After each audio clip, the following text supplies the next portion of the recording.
Hello everyone, this is Abnormal Psych. So we're here today to talk about some cool psychology research, issues that we both heard about when we were getting our masters.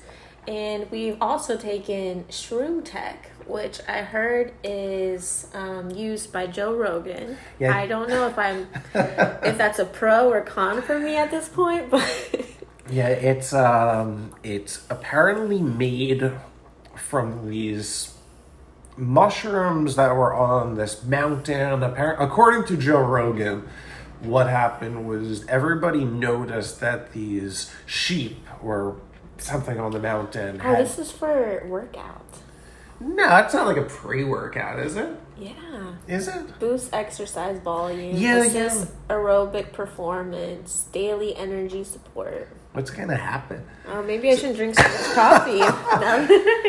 The serving size was 4, so we've all just took 1. So it might just be a good boost. But apparently, like these goats or sheep or whatever they had just crazy amounts of energy, and people would see them just running around all day, and then they realized goats in general seem like they have a lot of energy. So I can't imagine like what these goats look like. This mountain was just filled with these kind of Shroom Tech mushrooms. Just jumping in the air, spinning. Losing it. What we thought was a good topic was kind of like in retrospect, or a retrospective on psych education.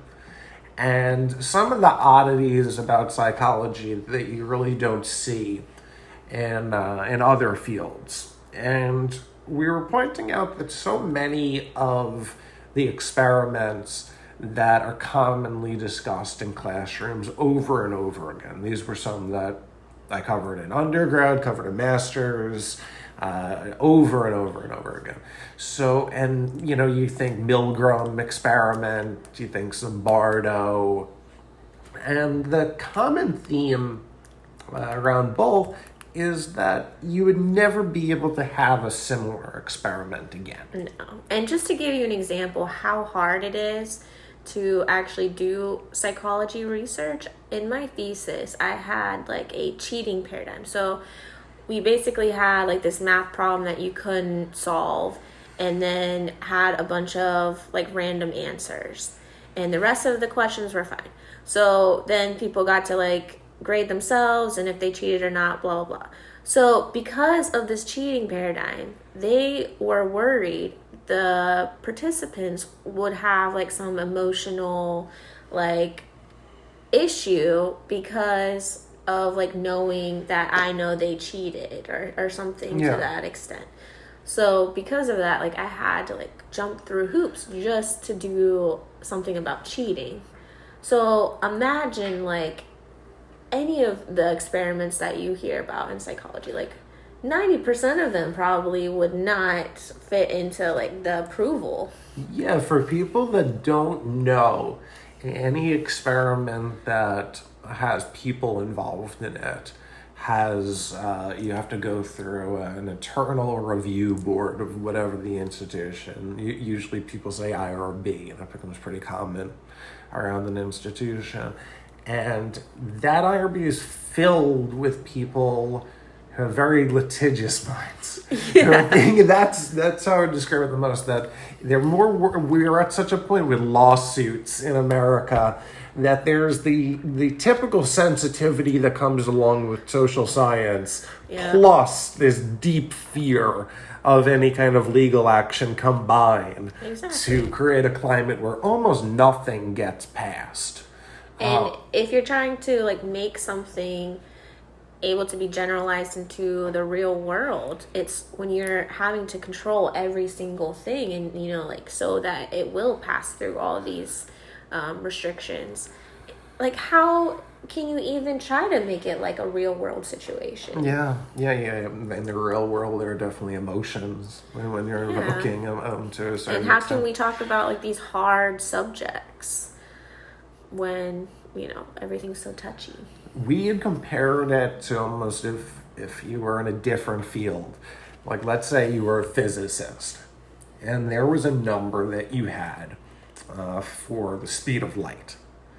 and there was a formula, and the formula just had random letters and didn't make any sense, and you were told that you can never prove it again, no matter what.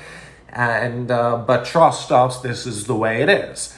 Because when you're incapable of reproducing these experiments, who knows how fitting they are even in our modern society? How applicable, how generalizable to your point, would the data be when it's a world away at this point? It's true, and even and only done once then. The studies that do get replicated, that you can do, most of the time don't get the same results on top of it. So you have these major studies that you learn about, and those you couldn't even touch because they would cause, emotional distress. And then the ones that you can do and try to replicate, you can't, because the data almost like 90% of the time is not the same. So we had an experiment that we learned in social psych.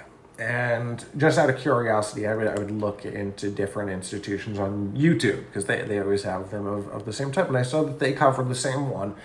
And it's essentially people are primed with images, they're primed with videos about elderly people. And they end up walking slower to an elevator. Towards it. And this experiment's taught all the time, every day. It's being taught right now. And they've done it numerous times more. Sometimes it works and sometimes it doesn't. And you kind of have to ask yourself then, what are we doing? Are we filling content? Like, are institutions the same as us? They're just saying, okay, like, what the hell do you want to talk about? Well, with science, I think people need to realize is you have to be able to always change your mind. If you really want to be a scientist, you have to be open to things changing, because it always is. Like, we have new textbooks every year, to make money for them, but also because there's changes. Yeah. And it's just like, think about the DSM-5. Psychology is so new. And we just came, like, a couple decades ago, we were giving people lobotomies and locking women in psych wards. So, we've come a long way, but there's obviously a lot more that needs to be done. That, to me, was the best lesson. If I had to sum up the best lesson I got from my psych education, it was that emphasis on changing your mind. If you encounter new facts, and to your point about just how new the science is, I think it kind of breeds that to a large extent, that things have changed so much year after year. When I was going to school in 2012, I think that was the last year that they had the DSM-4R with the revision. And then, it was a disheartening feeling almost to kind of wrap up and be looking at some jobs, and all of a sudden there's a completely new manual, a completely new diagnostic statistical manner. Exactly. And a lot of it has to do with society, because you'll see, like, people who are in psych are usually on, like, the far left, very open about, like, gender identity and all of these things. So I think society is also pushing psychology a lot, but I just looked it up so I can actually give you real facts here. But so a large research project was done where they tried to replicate 100 studies. And I know this has been done in, like, a lot of colleges around the country. So this is just one of many of those. But only 39 were able to be replicated. And these are probably pretty, like, simple research, that you would think would be replicated. And we teach people, using this research, and we base therapies off of this research. So if it's not good research, we shouldn't be, like, sensitive to that. We should be like, okay, well, how can we improve it? Yeah, when, I guess, different motivations kind of come in. Something that jumped at me when you said that was how a lot of people have done experiments with CBT, cognitive behavioral therapy, and what they always find is a really good improvement quickly, and then kind of a fall back to kind of ending up back at the same place, kind of a temporary ness to it. And it's, when you think about it from an insurance standpoint, it really makes sense that, so there's an issue happening, end it quick and end it out. You're not going to want to pay for long-term care or long-term different ones. So, certain things get pushed for financial reasons often. I mean, psychologists don't make such a crazy amount of money that it should be like beyond us to create the system of preventative care where you get to talk to a therapist, with your insurance, to be able to talk to somebody about issues in your life before they get, built up. Because it's a reality that a lot of people are sick in this country, and a lot of people are sick because of mental illness. Because you're depressed, you don't get out of your house. Because you're depressed and anxious, you eat and you use drugs and you use alcohol and you just sit on your couch and watch TV. There's a lot of things that mental health would improve our country and our world. Yeah, who was that boy? I just watched a special about what do you call himself? Like the perfect gentleman, the guy who was a big part of the incel movement, and one of, I guess, their martyrs. And this guy, they call him a guy, he was really a kid. I think he had just maybe graduated high school with it, but he just never was able to lose his virginity. He just, no matter what he did. And it was because he was very creepy. You listen to him for a few minutes and you really have a good understanding. Because he was pretty good, he wasn't a bad looking kid. But yeah, you listen to him for a couple of minutes and you don't have to wonder why he wasn't successful with women. And he would go on message boards rather than seek help. He would go on these message boards and you end up meeting the kind of like-minded souls out there who kind of have the same views, and they would talk about just subjugating women to a point that they almost didn't have any rights, and just because women are so horrible because they didn't realize how great these guys were. This sounds familiar. I think we worked with some people like this. Yeah. Yeah, you end up seeing that personality type a lot. I think there are exceptions, but I don't know a lot of people that have any quality relationships with women that really do have this certain type of hyper masculine, it's hard to call it masculine because it's just a little boy kind of mentality. I wouldn't even say it's like masculine as much as just like narcissistic. Yeah.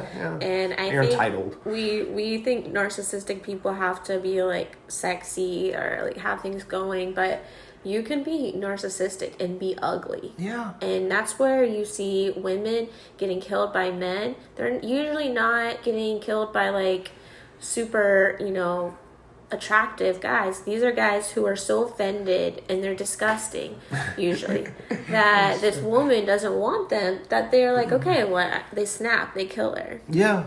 If you have a bunch more options, I don't think that you tend to. And there are those guys that are just like so egotistical that like if anybody turns them down. But I mean, be afraid of everybody. But that's really the nature of narcissism, that it is false. And I remember a professor saying something I really remember on this, that how do you find out if somebody is a narcissist? And he said, you poke at them.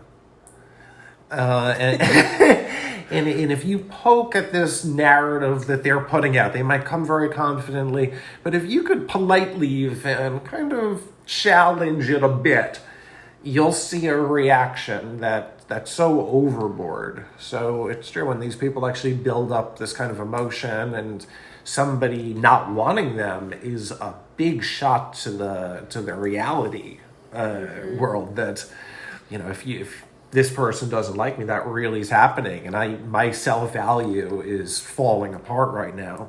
Well, Because maybe not even. Maybe they're like, this woman's so like stupid. They're so horrible because Yeah. they don't see like what a good catch I am. Yeah, I guess that would be better than the superbly violent one. With the psychopathic tendencies. I guess they're all different kinds of narcissists. But yeah, it's both of those are manifestations, I think, of that narcissistic behavior. Yeah. I think the the Shroom Tech worked. I think we're geniuses. It's hard to tell because we were so close already, but yes. Yeah, that it spilled over. Yeah, but going back to like psychology research, like something that It took us 5 episodes to get to psychology. Yeah, we still want to venture off and talk about it. But like, I didn't realize how sensitive other people in psychology were to the realities of psychology. I think this happens with a lot of fields, but because psychology is like less like biology, where you can like point at this organ or like this part of the body. With neuroscience, you can kind of see like the electric signals, but even with that, it's really, there's a lot of error and not cheap. Yeah, and doing surveys where people have to answer questions about themselves is really hard. And how can you get true answers to like know what kind of person somebody really is? Like, are you gonna bring a family member in? So there's just so many limitations. But I do think that like people care, and people in the field of psychology, it's not like we're bashing psychology and the people in there don't know this. Like, everybody I talked to in my master's basically was saying the same thing, like that things aren't being replicated, and everybody's going out there and trying to redo all these studies to see like what the truth is. So I think they are trying to clean up the field, which is a good thing. Yeah, that would be nice. That would definitely be nice. I'd be interested to know if in 50 years they're still going to start off so many chapters with Freud. And just kind of go. It seemed like we always did a quick review of Freud for any topic. So if you're in developmental psychology, if you're in therapy, it always kind of, you get this recap of the whole thing, and it usually starts with Freud, or I guess they might pay him. The problem with history is that people had different standards. Yeah. And it's hard to like just want to completely write off somebody who had such a big influence just because they also had like some negative things. But I don't think we should say somebody's a genius or somebody's really smart in one area and that means that they can do everything. There was an accusation about Freud on the topic of repression that's pretty harsh.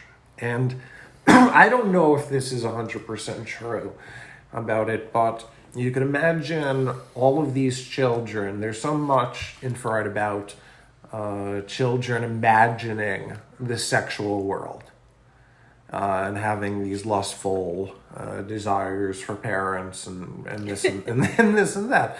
Now, you have to realize that pedophilia was very common around the world. It still unfortunately is in many places. Now, I think there's a lot of people who would say that it maybe even was a bit more acceptable at different points and at different places in history. And that was very common in Vienna. And when these people who all had money, it wasn't like you had poor people that were paying Freud to go and do it. You have wealthy people who are paying, and then why is my child so hard up? Why are they so damaged? And quite often you can imagine the impact of sexual assault on a child. And this idea of creating this fantasy is almost the ultimate form of victim blaming. Yeah.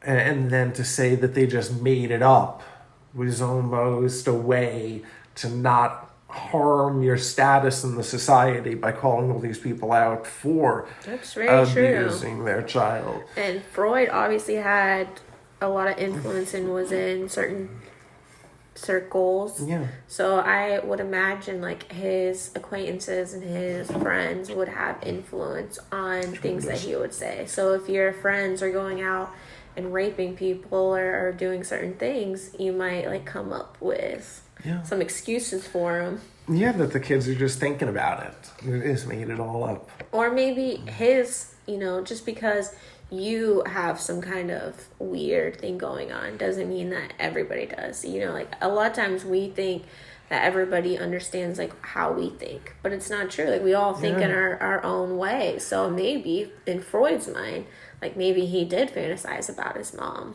Yeah. And maybe he knows people who fantasized about his dad or about their dads. So then he had this confirmation bias. Like, oh, like I'm not alone. Everybody's like this. Yeah. That makes sense. Lots of choices here. But yeah, I'm not a Freud hater by any stretch. I really value the psychoanalytic tradition, and I'd always recommend Eric Fromm to anybody who had a lot of great books. But the part of psychoanalytic psychology that I thought was so cool came out in the later Freud works. And initially there was his thought about the pleasure principle, and that the human was just this libido, this energy, and just seeking pleasure, and everything else was secondary. But when you see a human being's ability, even in the best circumstances, to damage himself or to have self-harm, and when you look at the easiest countries to live in, you see the highest rates of suicide as far as ease. And that was his kind of death drive concept, that there was a part of the human psyche that has a craving for chaos and disorder. And I think we all see a little bit of that in ourselves. And I think you see it a bit in society when you have all these terrible things that go on. You have shootings and homicides, just people kind of flipping. And you wonder, did they just flip? Are they just trying to cause this chaos? Was the order of everything leading to this break? But the whole concept of death drive and Freud, that probably would be good for an episode all on its own. So let's not jump too much into that, but I think that's a good stopping point. Thanks so much for listening, everyone. Take care.